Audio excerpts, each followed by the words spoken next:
to another edition of Pittsburgh Sportsline. This is our live TV show seen locally on Comcast 7 in Bethel Park. That's only Comcast 7 in Bethel Park. I was just out and about today talking to a few people that have Comcast. They said, why can't we watch your show? I said, there's YouTube, move to Bethel Park, Verizon 32, everywhere in the Pittsburgh area, from Cranberry, Wexford, all the way to Nemacolin, and everywhere in between. Thanks for watching. We hit a brand new high on Facebook, 4,940 likes. So thank you very much. We're on our quest for 5,000 in about 2.5 years, so I appreciate it. Thanks for those likes. 60 more to 5K. Yeah, we're working on it. So I know most of you watching have liked our show, but if you haven't, get on that smartphone you have since I'm with you. Just start liking away. Now, we're here to talk about sports. I'm Al Levine, the Talking Machine. I got Chip the Prophet Hayner and Smoking Jim Frazier. We got Rosie. Somehow she likes doing our show. She's on the camera here, volunteering her time. And we got Devin Shea in the control room. And I just had pizza, Rosie. I don't know if you can get a close-up of that. I'll hide the water so you can just work on that close-up. Can you pull that in? Anyhow, call 412-831-1900. That's Olive Oil's Pizzeria. We tried doing a close-up of all those specials. Just call in and order away. They're there. Jeff made the pizza today, and you know what? I don't see any left. These guys inhaled that. And Rosie even finished her piece of pizza, I think. So thanks for calling our sponsor there. We're going to start with the opening segment of our show, which is What's on Your Mind? And we're going to start with Smoking Jim Frazier right now. Smoking Jim Frazier, what's on your mind? Thanks, Al Levine, the Talking Machine. And if you want the green, It's coming at you got to see Levine. Spike that like Gronk. I wanted to do a backflip like Antonio Brown. Tell me if you ever did one in your life. Never, Okay. never. You're an never, honest never. man. Never Jim, tried. I know you'd stick it, right? Oh, man, I tell you, no. You're an No honest way, man. never tried that. We'll focus on you now, buddy. What's on your mind?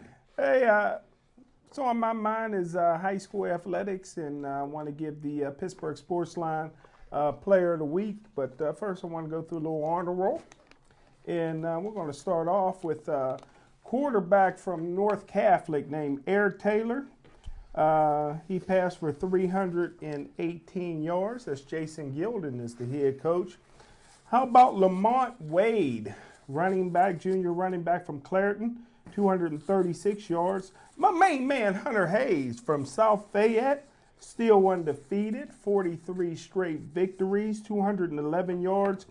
Quentin Hill from Thomas Jefferson, boy, did they make a comeback this year, 184 yards rushing.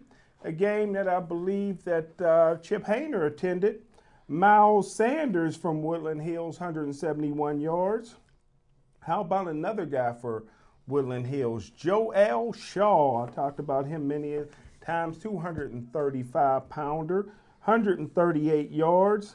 How about Fashawn Graham from North Catholic, 8 receptions for 171 yards.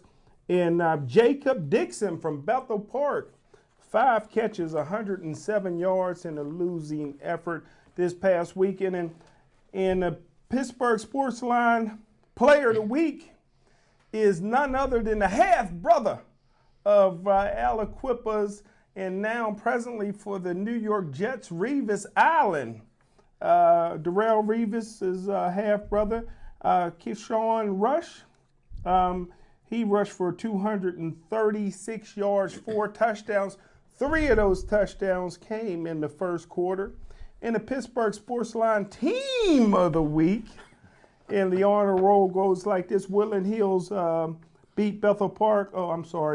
out Bethel Park 42-20. Penn Trafford over McKeesport 39-32 at Pete Anna Marino Stadium. Pine Ridgeland 42, Mount Lebanon 13. How about Central Catholic 31, North Allegheny 17. They avenged that game. In the Pittsburgh Sports Line Team of the Week goes to none other than Fraser High School with a 14-13 victory over Shenango. Did I gotta throw a flag on all this stuff? That doesn't even sound right. And Smoking Jim, rarely do I ever criticize anybody's opening, but we start out with Player of the Week. Now we got some honor. What is that honor you're saying? But I understand where he's coming from here because the Fraser football team is undefeated, and I will get into some more about this Fraser football team a little later on in Chip's trivia. Everybody loves Fraser. The Fraser football team, even though they're undefeated, is getting no love from anybody. They're not even ranked in the top 5 in the state. Love here. There's good reason. So my brother Jim over here. He's throwing some love. There's good reason. Down into Fayette County. Is that where it's at? He doesn't even know. This is a disclaimer. Periopolis, Jim. It's in Periopolis, right? This 2 disclaimers.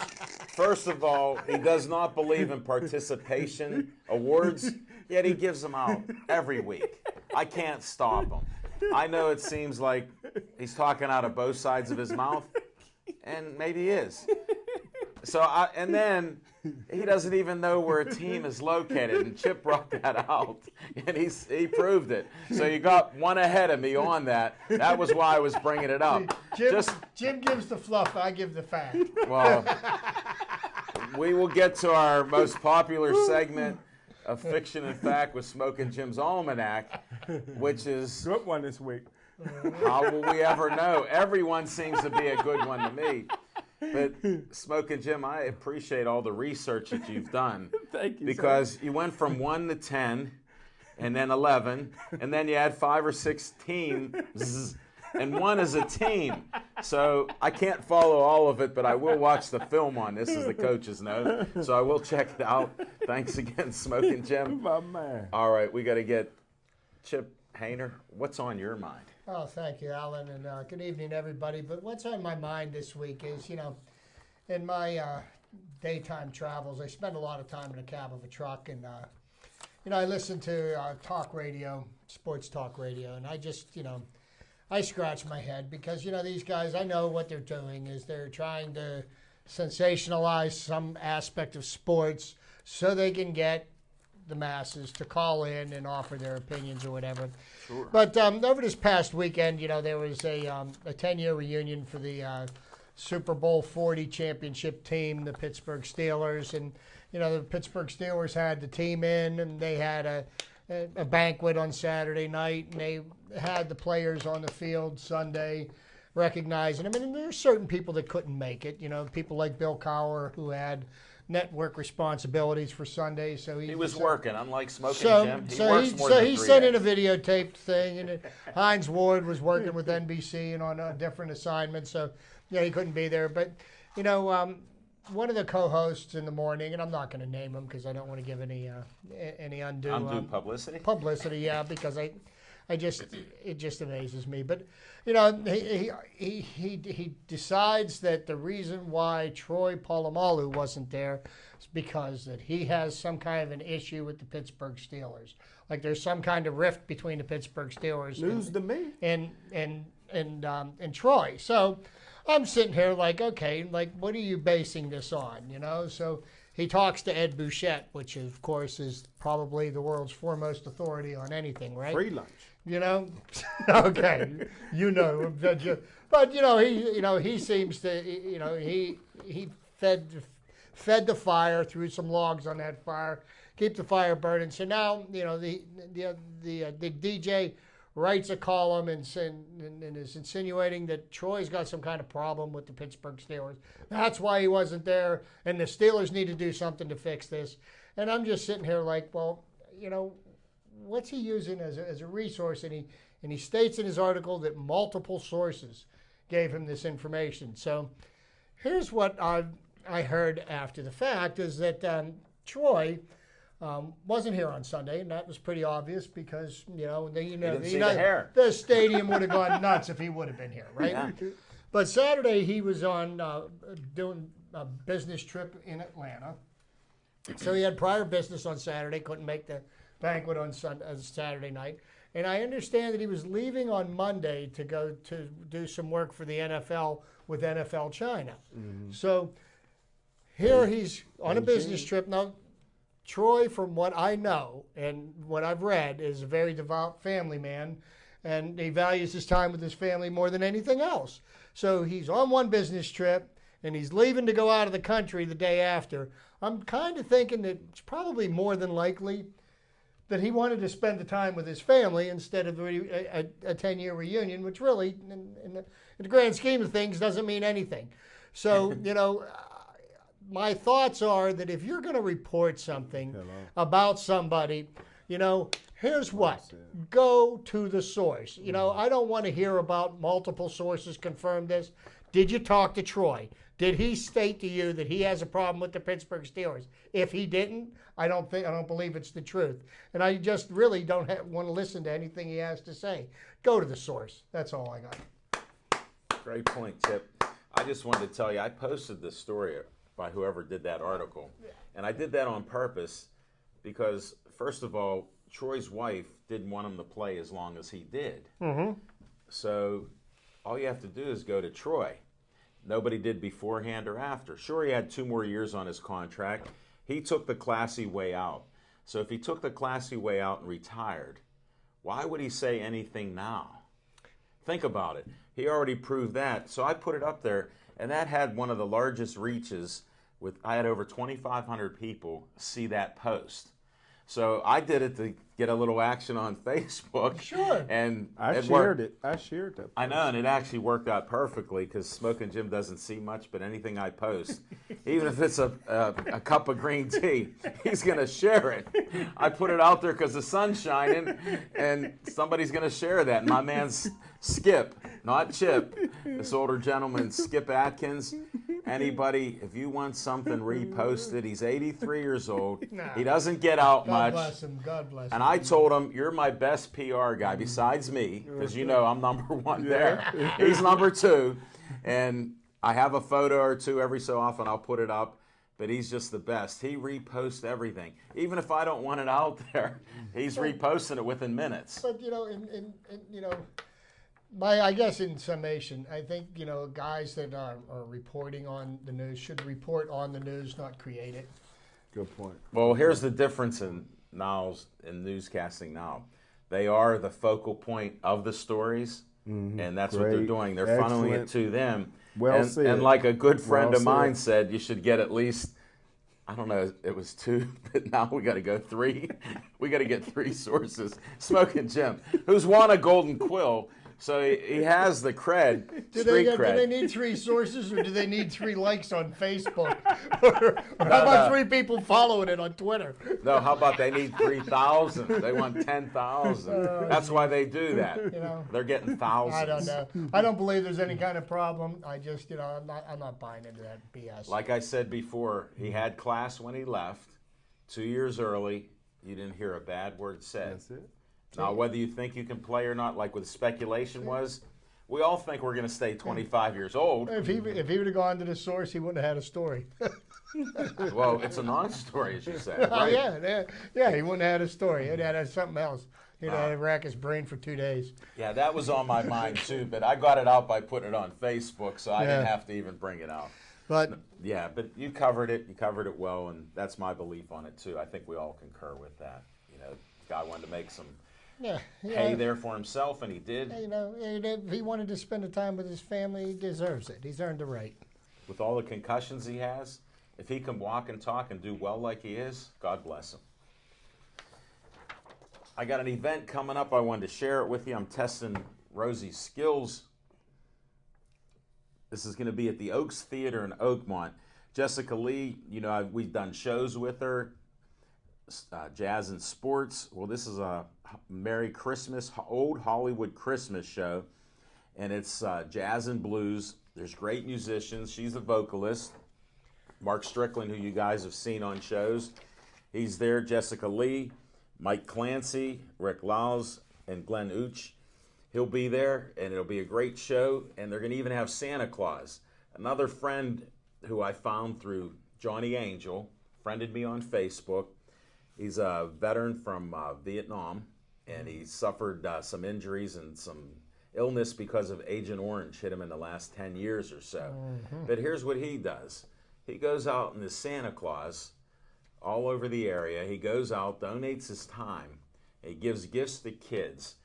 He asked me, what do you think about doing something with Santa Claus with your show? And I said, well, with Sportsline, you could come anytime dressed up as Santa Claus.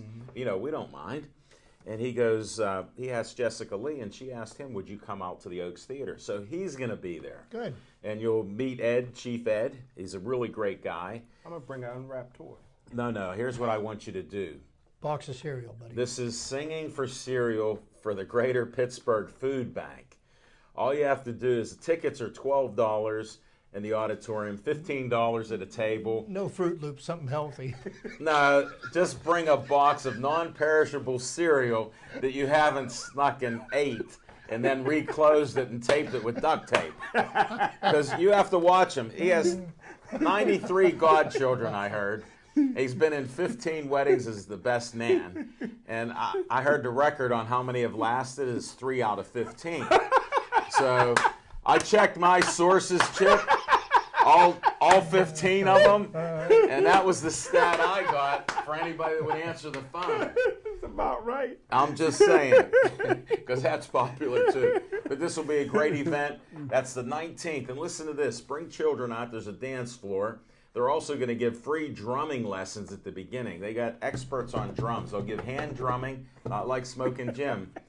And that's what they'll be doing there. So there's a lot of great things. That's the 19th. It's easy to find in Oakmont. It's a straight shot. I found it today, Smoking Jim. Oh, that's my old stomping ground.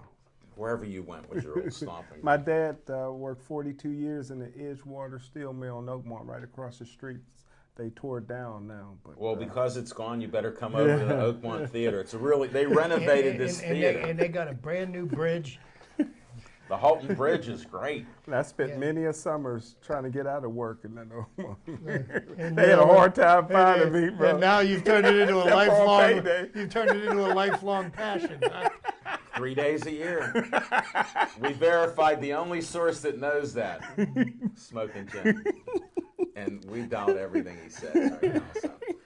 What's on my mind is I do watch football, and I was a little worried about the Browns because I wasn't sure how Landry Jones would play in a full game, that they could, game plan him. And what happened? After 2 series, he was done. Then we had the greatest performance. This is like unbelievable in the NFL. The greatest performance by a backup quarterback in the NFL history. I'm not going to do any trivia, but the numbers are outrageous. And I thought somebody would have, broken that before. But the guy before, Chip may even have that, the number of yards that the guy had before that. No, I do. Okay. I do not. But you can go ahead and share. Okay, well, Not ruining my. he only beat it by about 4 yards or 15 yards, I think it was, 15 maybe. I forget the guy's name now because I thought maybe Chip would have it. But he's got so much trivia there, I don't want to sneeze. Yes. Luckily I'm healthy, but that table's loaded up. But what's unbelievable is, like I was saying earlier in the year, that defense scares me. Even when they've played good or played well, I just hope you get a big enough lead against every team, because guys aren't going to drop those passes like they did, numerous times. I never saw, now I've heard the NFL balls are slick. Now I understand why Brady cheats. I mean, it makes sense. Johnny Manziel come in, and you could see he was nervous, but that first almost pass, I said, man, this looked like the Bungles who aren't the Bungles. This is the Browns who are just terrible anyhow. Ever since Modell took the team out and gave him to Baltimore, and they gave him this crap team. I feel bad for people in Cleveland. I really do. I don't. I do, though. I do. Because we would act the same way, but that's another story. But that game started from that first play. I said, this game's over. But you want to know the ironic thing is that Landry Jones actually got his first official NFL victory as a starting quarterback for Sunday, even though he played, 5 plays? Yeah, but I give him credit for coming out. I never saw a tape job like that, ever. And I saw a lot of tape on people's ankles and shoes. Did you see it look like a cast? There was no way he was coming back in. And here's the scary part about that. Who was coming in? They said Heath Miller. He didn't really know about it. They just put a name in there that he had been a quarterback one time. Virginia, they have a sub package for Heath. Yeah, they work on it. Well, Probably Wildcat. Well, I would give it to a running back before I give it to Heath now. At this stage of his career, he's still great. Heath is our secret weapon. That he is. But I give credit to the Steelers, especially Big Ben. You know, I've criticized them off the field, but on the field, just unbelievable. At this stage of his career, not only does he have a bad knee and a brace, but he had a bad foot that could have been broken. It's that bruised up. And then look at Peyton Manning. Then I'm watching that. Here he tore, plantar fascia. And I know guys that I worked with had many injuries. Any of you that are watching, I know you guys were struggling. So was Peyton. But he set the record, and now he's going after that interception record. So, I mean, I don't like to see the good and the bad, but that's what we have happening. And that's what's on my mind. I could keep going, but that's what I observed. So. Yeah. Peyton looks like another one of those professional athletes that hung on 1 year too long. And the sad part about it, you never know when that 1 year is. No, when there's a drop off, it happens fast, and you know, hey, he had a great career, but look at Favre. He had one of the saddest drop offs that I ever saw because he lost his brain.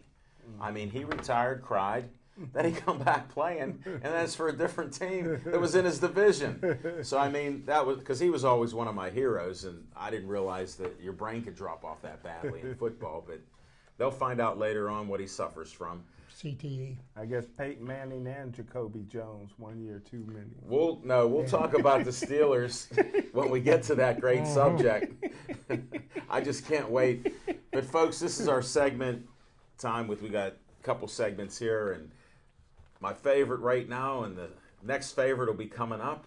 We got Smokin' Jim Frazier. Now he got Fiction and Fact from Smokin' Jim's Almanac. And for all you new ladies and gentlemen and even kids watching the show, just listen and try to write down what the fiction is and what the fact is. Because I have an exciting time every time I'm here doing that. All right, Smokin' Jim. Thanks, Al Levine, the talking machine. Listen, this one's going back actually about a year. Way back. The University of Pittsburgh. There was two great quarterbacks last year in the WPIAL. I think both of them were 1 and 2 in WPIAL history. One played for South Fayette, Red Palm Ball, and the other one played for Pine Ridgeland and DiNucci, and he's at the University of Pittsburgh now. And I went down and to cover the games, and I'm the only sports writer that also has a field pass. So before the game, I went down to pregame warm-ups to get a good look at DiNucci, and I tell you what, I was so impressed. You know, he was taller than I thought he was. The way he spent that football, you know, I mean, I was very impressed with him. And when I went back up in the press box, I noticed that he wasn't running with the first team, and I couldn't understand that. So I'm like, what's going on? You know, did he get hurt before in pregame warm-ups? Did he turn an ankle? Did they have to tape it up like they did Landry Jones? And so I looked on my roster, and I had the wrong guy. I was looking at a 9th grader, and he was, to me, outperforming DiNucci in pregame warm-up. So I came on Pittsburgh Sports Line the following Tuesday, and I announced that the greatest quarterback in WPIAL history will be an unknown 9th grader, better than Marino, better than Montana. I heard that. And his name is Phil Jurkovec. And just happened to have an article here a year after I made that prediction.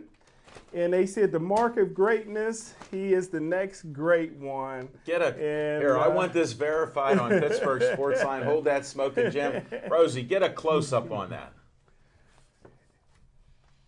And I believe he's the only quarterback in WPIAL history now Rosie.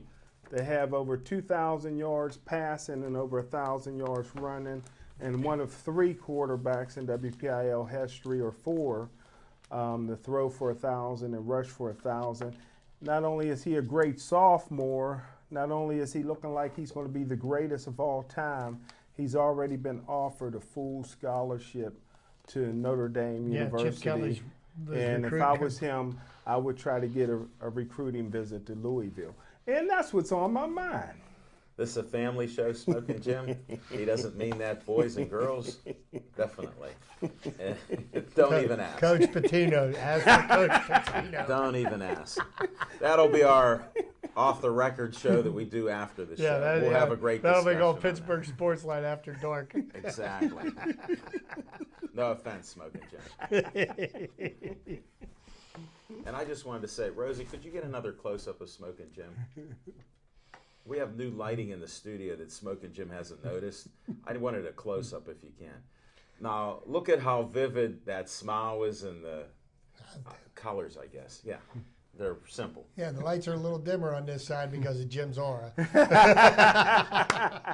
Thanks to Bethel Park.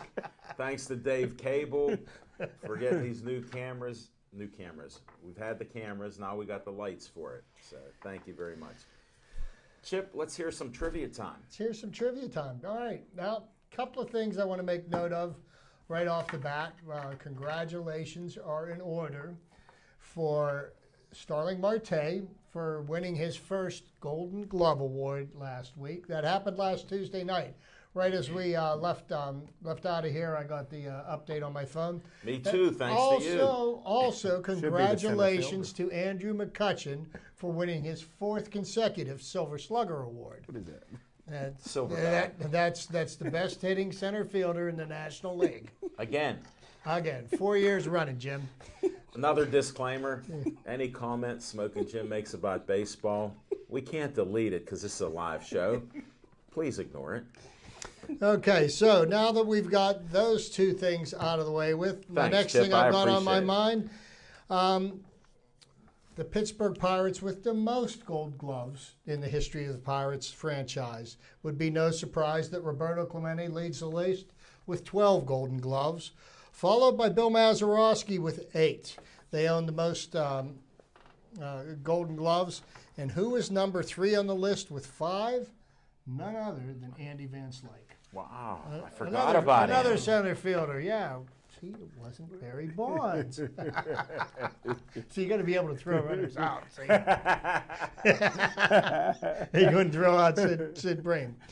So, the Steelers played the Browns this past weekend, and I just, like Alan says, he feels sorry for the people of Cleveland, and I don't. But, I mean, that is one horrible example of a football team that they put on the field out there this past week.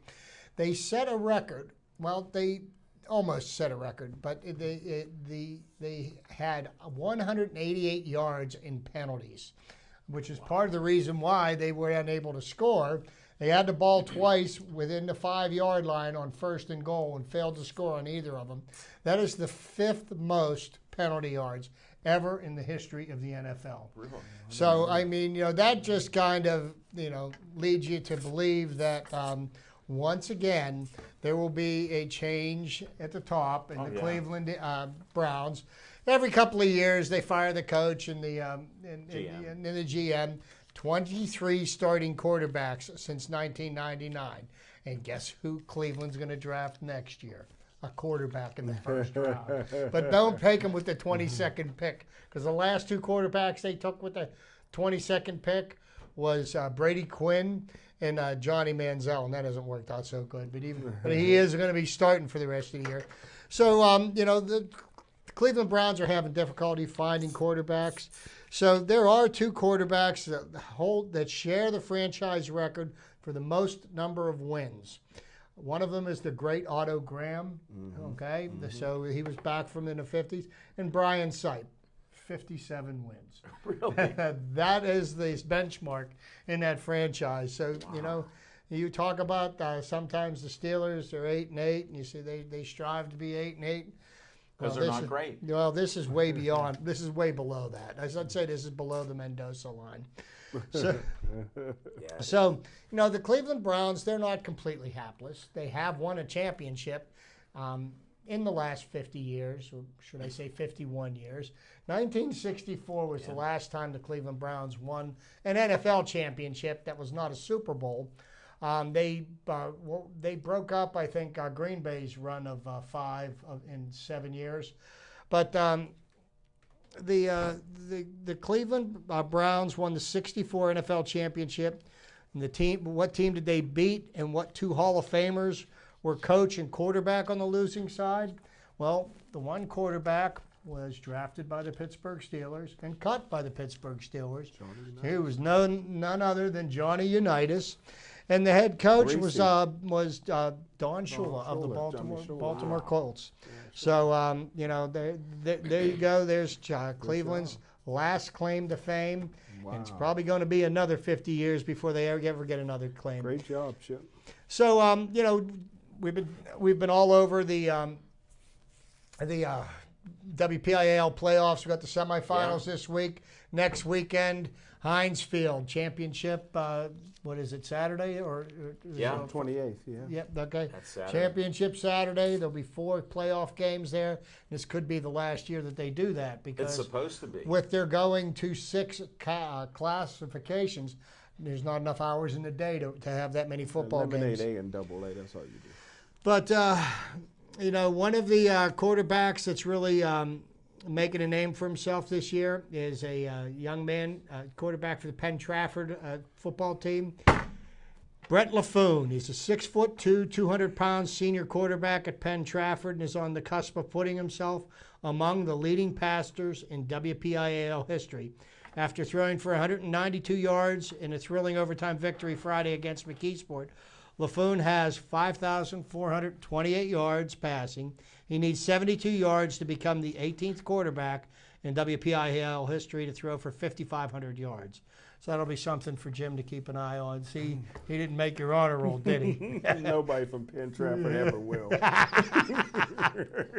Like I said, everything that he puts out Well, there. and because Jim doesn't want to give him any love, I'll just throw a little bit more on top of it. On top of that, Laffoon has completed 68% of his passes the past 2 seasons. And what a coincidence that the quarterback right in front of Laffoon on the WPIAL all-time passing list is Eric Kasparovitz, who threw for 5,500 yards for North Hills and is now the coach at Pine Ridgeland. Yeah. See? The WPIL semifinals Friday certainly have some familiar faces. Clareton is in the Class A semifinals for the 10th consecutive season. Aliquippa is in the AA finals for the semifinals for the 9th year in a row. Frazier is in the Class A semifinal for the first time since 1983, when its star player was Joe Lafko, who was inducted into the WPIAL Hall of Fame in the summer. Joe's in there? Lafko is the boys basketball coach at Hampton. Oh, yeah. Oh, yeah. He doesn't have Joe? a clue. Now, also, Steel Valley know is in Frazier the till Class this year. AA semifinals for the first time since 1991, when its starting quarterback was Salisbury? Charlie Batch. Oh, you said Steel Valley. Steel Valley, okay? So now the other thing of note that we need to make here, and I had already highlighted Kazon Pugh for his 4,000 career yards rushing. He became the 6th player in the WPIAL to reach the milestone this season. The only other time 6 runners reached 4,000 yards in one season was in 2007.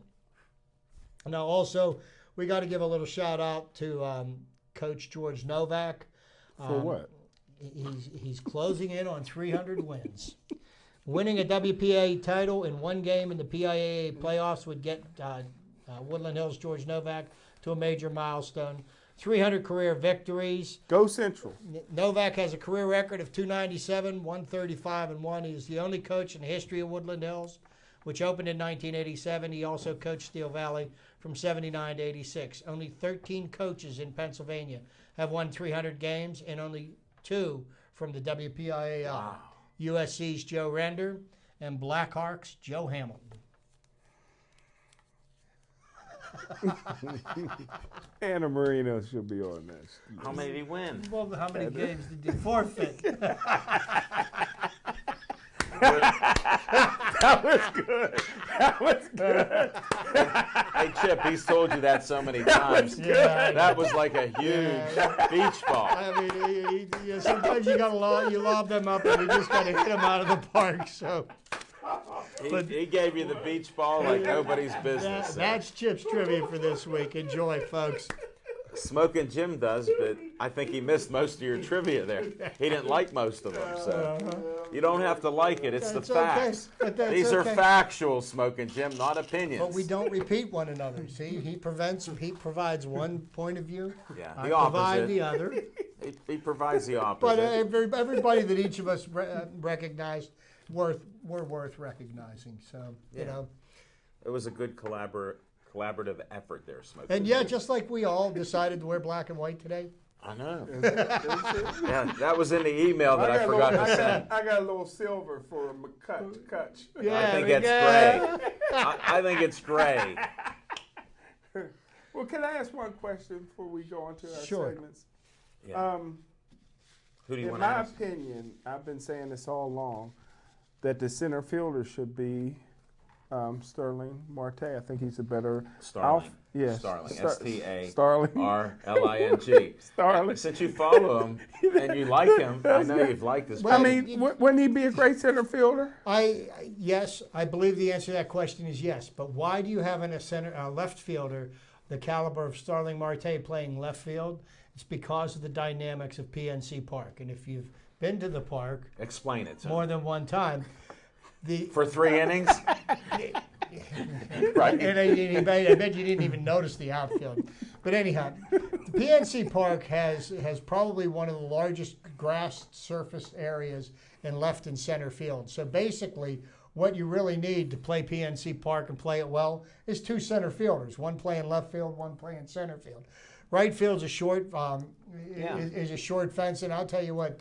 It's a tall fence, but it's short. Having Polanco over there and right, he sure does have an arm. But I'll tell you what, they arguably, and in my humble opinion, I think the Pirates have the best outfield in baseball. I do too, and because of that, because you do got 2 center fielders, you move McCutchen over because he's the inferior center fielder, because you do play 82 games on the road, and that would you have a better center fielder when you don't need for those stadiums that you don't need 2 center fielders. Something that I need to correct: there is not a single word that you could use to ever describe Golden Glove. That Andrew McCutchen that could be more wrong than inferior. Golden He's Glove. not inferior at all. Did he win the Gold Glove? He is a stellar athlete. Did he win the Gold Glove?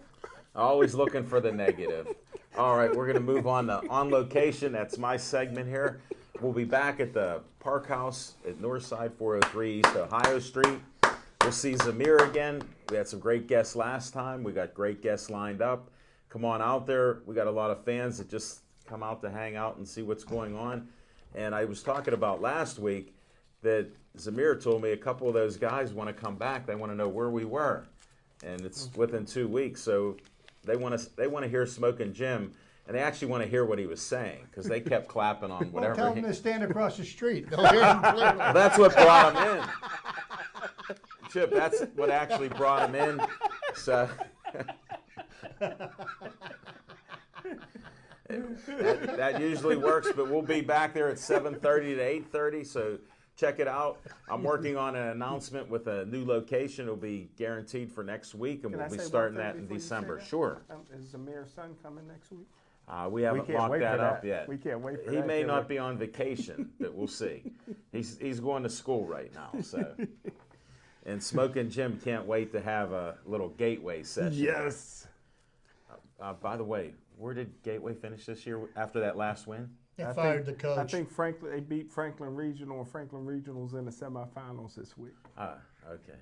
And how come their coach is no longer with them, with Gateway? Because we either get them good or we get them gone. Thanks, Smoking Jim. And that's your Monroeville Gateway. Jim, I'm telling you, man, I'm backing you 100%, man. Throw your hat into the ring. Well, here's the problem. he wouldn't be able to have his season tickets. And they can't afford to lose that revenue. He's had those for at least 20 years, Chip. He's a stalwart there. He stays away from everybody, doesn't bother anybody. He'd be sneaking across the border to Penn Hills and stealing them athletes. Because they're right on the cusp, right? Yeah, but he could do that now. If they get a coach that he likes, like they had, Smoking Jim's all in. So we'll keep that update for, well, I don't think there'll be an update on that. But just ignore that. That was your comic relief for tonight, so I'm Bring glad we back could Terry provide Smith, it. huh, Jim? Yeah. No, he's moved on to bigger and better things. Gateway was a powerhouse before Terry Smith, and they'll be a powerhouse after Terry Smith. What decade? And now we'll go to some Steeler talk. I gave a little opinion on what I thought, and I just wondered what you guys thought about the Steelers. And I know Smoking Jim probably broke the film down already, so he could tell us a little more. But Chip, what'd you think? Well, to be honest with you, I think that the bye week came at the Perfect. exact right time. And if you look at what's going on in the AFC, all of a sudden, you know, the Steelers' prospects for actually making the playoffs and possibly making a run this year have gotten better, because you got Denver, who lost their starting quarterback. With Peyton Manning out, you've got, you know, the Cincinnati Bengals resurfaced last night. Yeah. You know, Big time. they don't look so good. Andrew Luck is out for 6 weeks. Indianapolis is another team that was strong. You know, Houston, they've got quarterback problems. They're now down to T.J. Yates. Yeah. You know, so I don't know. You know, you look at what you know.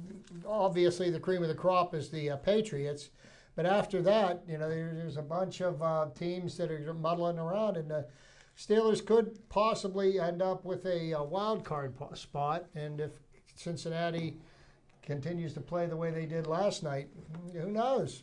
We could. I don't know if we can get the division, but I'm still worried about the 4 losses we do have. You know, with the AFC being 3-4 in the AFC, that hurts. And Well, some of these other teams that have won, you know, they could just sneak in by that. Well, you know, and you know, and you look at the you know, the next game we have on the 29th, we've got the Seattle Seahawks, and the Seattle Seahawks are not the Seattle Seahawks Oh, not from at the all. last 2 or 3 years. Their defense is beatable. They got taken out behind the woodshed, beaten on Sunday night by the Genius. The Genius? You know, Carson Palmer and Larry Fitzgerald were lighting it up for them. You know, Richard Sherman, the mouth that roared. He seems ordinary this year. He doesn't seem like the best cornerback in football right now. So, you know, there's No, it's changed. I mean, I know our schedule was one of the toughest, but with the injuries, that's an equalizer. and it sure is. And you know, even without Le'Veon Bell, you know, I saw Steelers look like they have a chance. Except the running game sort of disappeared there.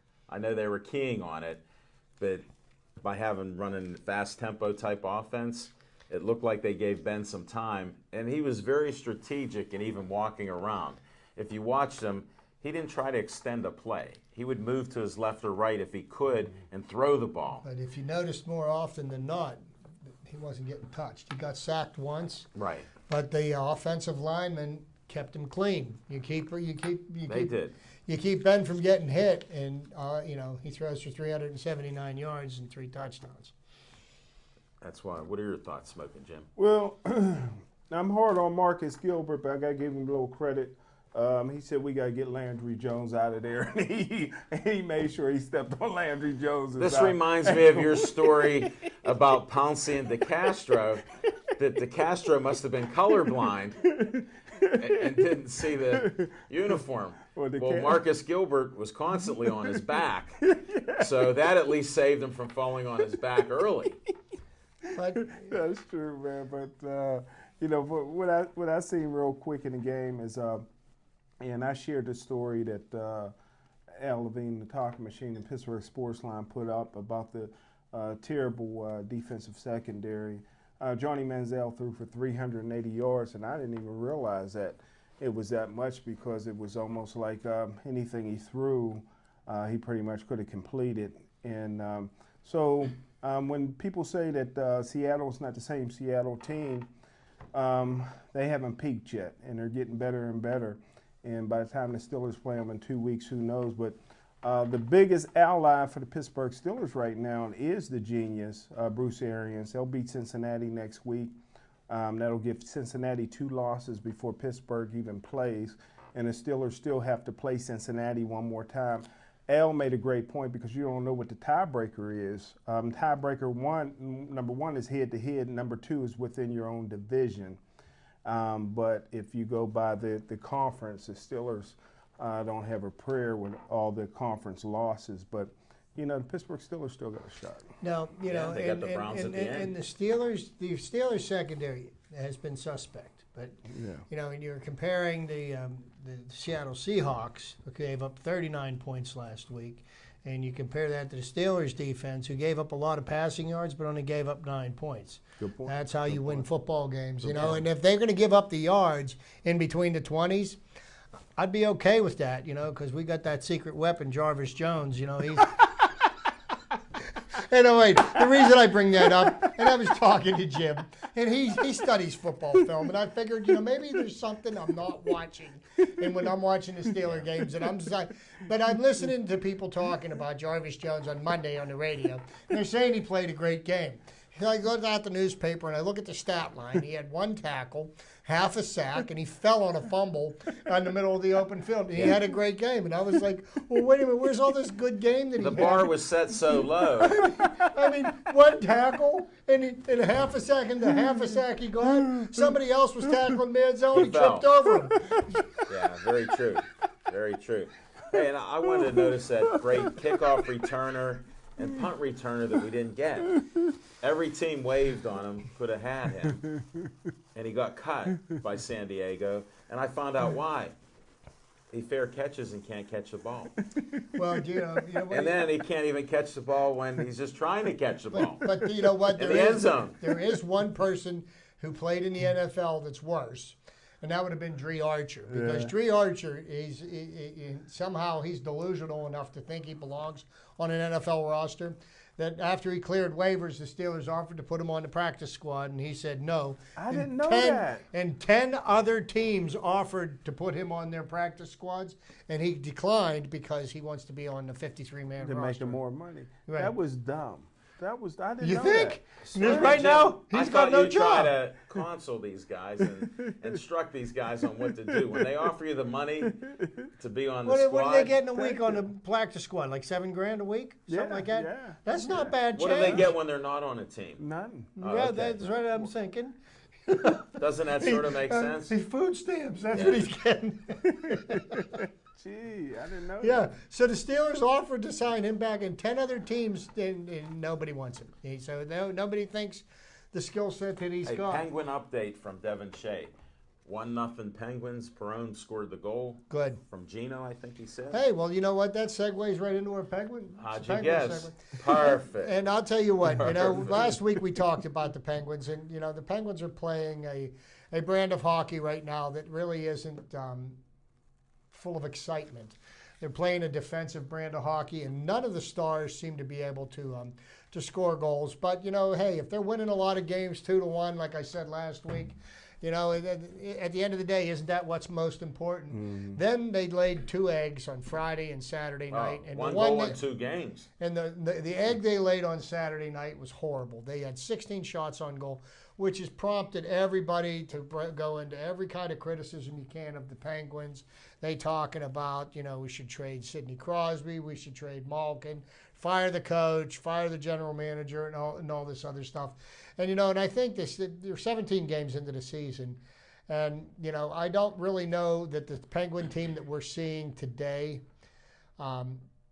is the same Penguin team that we're going to see come March or April, because really, that's the team that really you're gonna judge them on. Because how you play in November and October and early December really doesn't matter as much as it does when you making your run to the playoffs and when you get in the playoffs. Chip, I got to interrupt you. I just got one of our fans said that the audio is not working.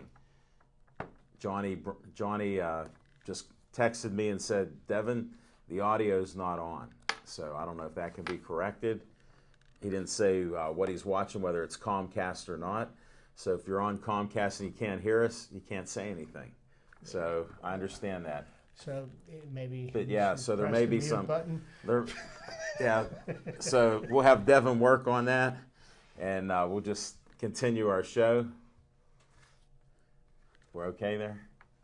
Did he say anything in the control room? Sign language. Yeah. Good This is job, live Coach. TV, so we're trying to figure that out. Do we get an okay from Devin just to continue, and we'll just? Yes. All right, we'll just continue So, with you that. know, Chip, so- hold so, that you thought know, where you were. Go So, ahead. now we've got a Penguin team that, I think you really can't judge them as they are right now. I mean, we do have some of the most talented players on the planet. They do know how to score goals. I don't know the reason why they're not. Is it the coach? I don't know. But ultimately, at the end of the day, it's going to be the coach. It's going to pay the price for the team's performance. And, I mean, I right now I'm just finding it difficult sitting through a game. It's, there's, It's hard to watch. but there's a problem across the NHL. I mean, the Penguins right now, and the Penguin teams that we've been falling in love with the last 20 years, usually one of the top 3 or 4 teams in the league in scoring goals. Power plays, And, etc. and they're averaging like 1.7 goals per game. I mean, they haven't even scored 40 goals for the season yet, and that's just way below what we normally. But the league average right now is 2.7 goals a game. So, scoring is down across the NHL. Yeah. They're talking about what can they do to increase scoring. They're talking about possibly reducing the size of the goaltenders' pads. Right. There's a suggestion that maybe making the goal They bigger. can't do that. They can't. You got to be traditional in Smoking Jim's book. They make the goal Right. bigger. They say make it an inch wider and an inch taller. Give the sharpshooters a little bigger of a target to shoot at. But they can't do something like that in the middle of the season. No, these are changes that are going to have to be made after the season's over with. So I think we're in for a long season. Yeah, it definitely looks that way. And I always wonder when you have a power outage if they're trying to get rid of a coach. Because you have so much talent. We saw it with Bausma, and they got tired of that system with Bausma. Well, it's And look, what- Terrian, they didn't play for him. you look These at- guys have a track record. Well, you look at the owner. Well, how many coaches did the owner get fired? Every one of them. I mean, so, Every one. So He didn't let Scotty Bowman even in the building when they were winning their Stanley Cup. So, I mean, it happens. But the one thing I'll give credit, and you've probably heard it on talk radio, is each year Burkle and Lemieux spend up to the cap limit. So they're trying, and they try each year. But one of the problems that I heard an analyst who made some very sharp criticisms of the Penguins organization, the moves that they've made, and I don't need to get into that, but he said one of the things that the Penguins did, at one point they had a ton of young defensive talent in the system. Yeah. And what they ended up doing was they traded all this young talent away to win now players, on rent players, and they didn't pan out the way they wanted it to, but they lost Paul Martin, Niskanen, and Brooks Orpik. Yeah. They lost those 3 defensemen and got absolutely nothing in return for them. So, they got 3 top caliber defensemen that they lost. Yeah. They don't have the defensive talent on the team. Mm-hmm. Chris Letang is, the best defenseman that they have, but Chris Letang is not a great defensive defenseman. He's more of an offensive defenseman. Bobby Orr type of guy. You're right, and he's usually making rushes, so now he's having to play a game that's not suited to him, and that's one of the criticisms that were made.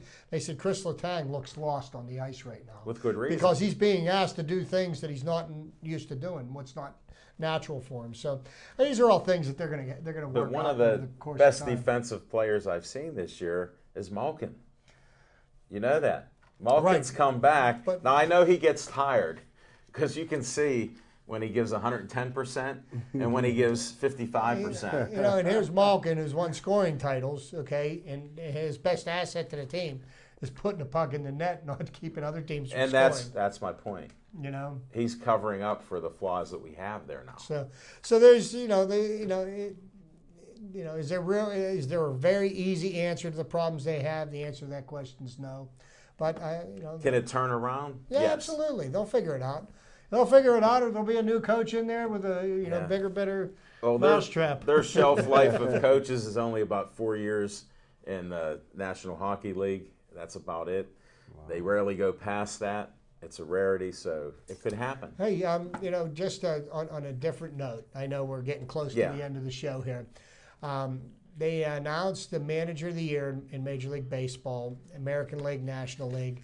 National League Manager of the Year was Joe Madden of the Chicago Cubs. Good choice.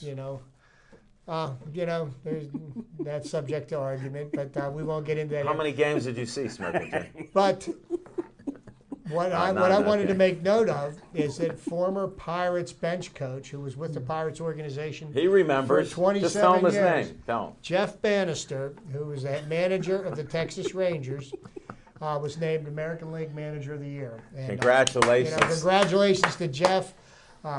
He was a great asset to the Pittsburgh Pirates, and Clint Hurdle let him go.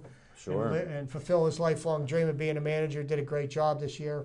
Rangers made the playoffs. Nobody expected them to. And that's the difference between coaches, head coaches that are great, and they have great supporting cast with coaches. And I'm setting this up for Smoking Jim Frazier to talk about his favorite all-time coach. The chin Yeah. is in. He Yep. didn't win. But you know what? That's funny because and I'll kind of sum this up real quick. You look at the different coaching trees. Bill Walsh with Yeah. the 49ers. He had Holmgren. He had a number of different yeah. successful Mariucci coaches. and all them. Then you had Bill Belichick. Or no, not Bill. No. Bill Parcells. Parcells, Yeah. right. Parcells. Tom Coughlin came out of his coaching tree. Bill Belichick. yeah. But you look at Belichick's coaches. Everybody that worked under Belichick failed miserably as a Yeah. head coach. Yeah. Romeo Crennel, Charlie Weiss. They're good assistant Yeah, coaches. and Yeah, the they same didn't have thing. Brady. They couldn't take Brady with And them. the same thing with the chin. Every one of his proteges has failed miserably. Mike Malarkey's lost a couple of head coaching jobs. Ken Wisenhunt, he hasn't done Not too good. everyone. One of them got NFL head coach of the year twice. The Yeah, genius. but you know how quickly they go from the penthouse to the outhouse. With the Super Bowl win this year, he's going to win the Super Bowl Is this he? year. The fact that he's got a quarterback this year, he wasn't so much of a genius last year when He had. won Coach of the Year last year. No, he did Yeah, not. he did. He No, won he NFL Coach of the Year last year. No, Yes, look it they up. didn't make the playoffs. Yeah, but he still won NFL Coach of the There's Year. something fixed with that. I don't Yeah, recall he that. won the but NFL I know Coach of he the was Year spouting last year. that. I'm I gonna- probably I'm gonna true. look Look that it one up. up. I wouldn't lie to you. Next week we'll get the trivia on the coaches of the year and what they do after that. No doubt. We're under a minute. We're going to be winding this down. Smoking Jim, what's going on this weekend for you? Nothing really that much going on this weekend. I'm be with you on Saturday, I believe. That's Yeah, the we're going to highlight go to of my the weekend. we're going to go to the Fight Company with Rod Sulka has the Fight Company there. The Western Pennsylvania Benevolent Police Association, they're doing a fundraiser with them. So that's always nice. The 100% of what you pay goes towards helping out needy officers and their families. So that's always a good thing. That'll be there Saturday night, and it'll be with the fight. You know who's fighting? Coda and who else is there? I forget right now, but Wow. yeah, there's a good fight on there. the It's redhead pay-per-view. Mexican. Yeah, Redhead Canelo. Mexican fight, I yeah. figured I'd set you up for that, Okay. my friend. We're done. Chip, thanks for being here tonight. I'm Al Levine, the Talking Machine. Thanks for watching, and stay Joey strong.